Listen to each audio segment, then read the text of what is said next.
Bonjour chers Ivoiriennes, bonjour chers Ivoiriens. Je suis Gondouboué Martin, consultant formateur en marketing, management et communication.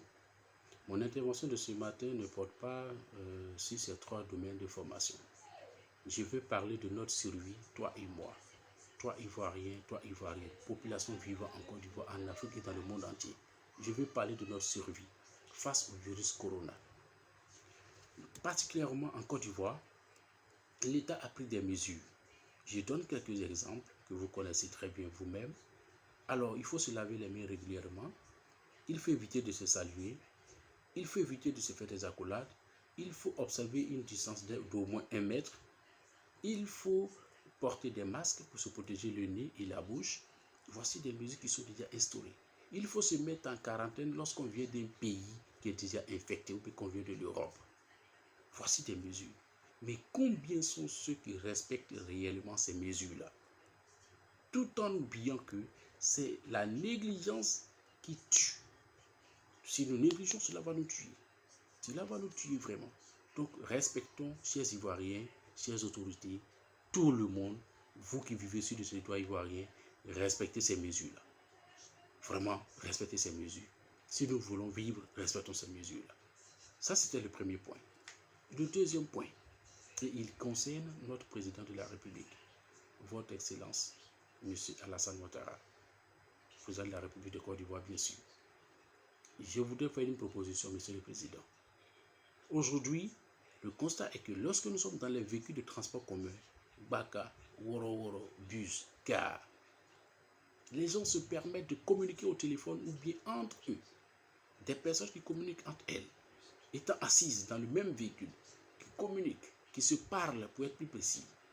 Mais lorsque nous parlons, qui sait qui a ça? Qui sait qui a le corona? Personne. Personne.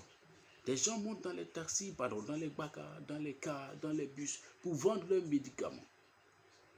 Et qui crient, qui parlent pendant des heures, pendant tout le trajet.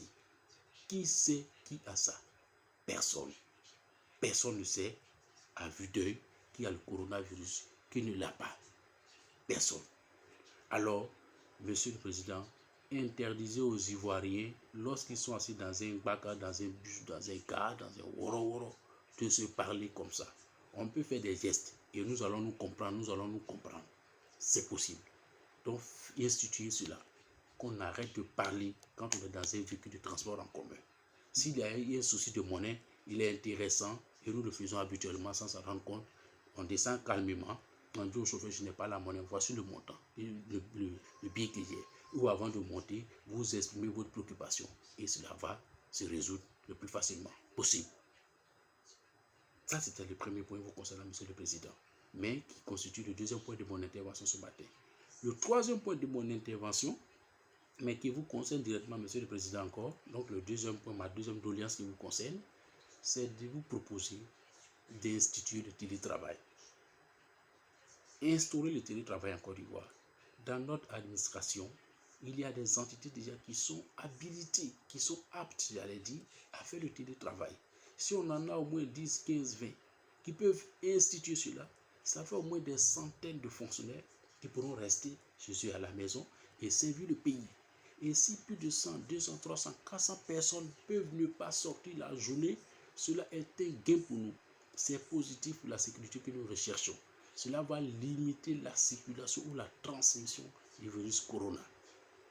Troisième point, c'était ça, le télétravail. Mon dernier point, c'est une prière.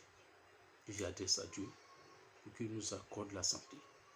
Personne déclarée positive de Corona ou négative de coronavirus ou ignorant de son état, nous qui sommes les plus majoritaires, je demande à Dieu de nous protéger tous pour que nous ayons la santé, pour que nous puissions vivre en Côte d'Ivoire, pour que nous puissions servir ce pays.